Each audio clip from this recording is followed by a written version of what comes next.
নমস্কার বন্ধুগণ, অনন্ত বিশ্ববার্তার দর্শকবৃন্দ ও বন্ধুগণকে জানাই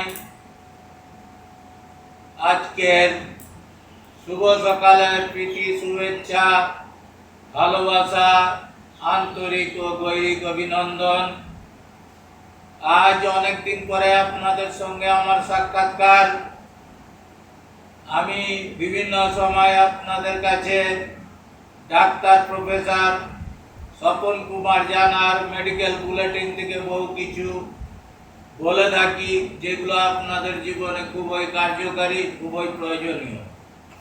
তা আজকে বিশেষ কিছু ওষুধ সম্বন্ধে বলবো না। আজকে আন্তর্জাতিক মাতৃভাষা দিবস, সেই উপলক্ষে আমার স্বরচিত একটা কবিতা পাঠ করে শোনাবো। যদিও আন্তর্জাতিক ভাষা দিবস আমাদের বর্তমান রাজ্য সরকারের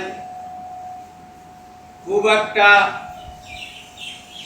সময় উপযোগী নয়, কারণ এটা ছিল বিগত দিনে তৃণমূল আমলের ব্যাপার।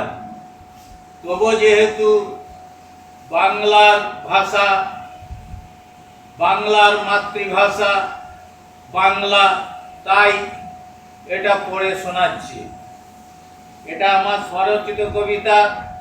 কবিতাটার নাম আন্তর্জাতিক মাতৃভাষা দিবস।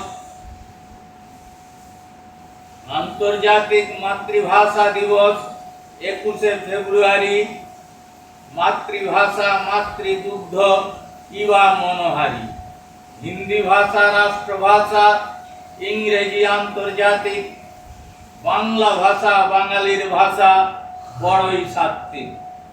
রফিক জব্বর বরকত সালাম ভাষা আন্দোলনের প্রতীকীত হিসাবে আমরা জানাই তাদের সেলাম। হীরের মালা মুক্তোর মালা বহু মূল্যবান, তার থেকেও বহু দামি ও সবার সেরা বাংলা ভাষা। বাংলায় বাড়ায় বাঙালির সম্মান। এখানেই শেষ করছি। বিদায় নিচ্ছি অনন্ত বিশ্ববার্তা থেকে। আপনাদের সবাইকে আমার আন্তরিক ধন্যবাদ, আন্তরিক নমস্কার জানিয়ে বিদায় নিচ্ছি আজকের মতো।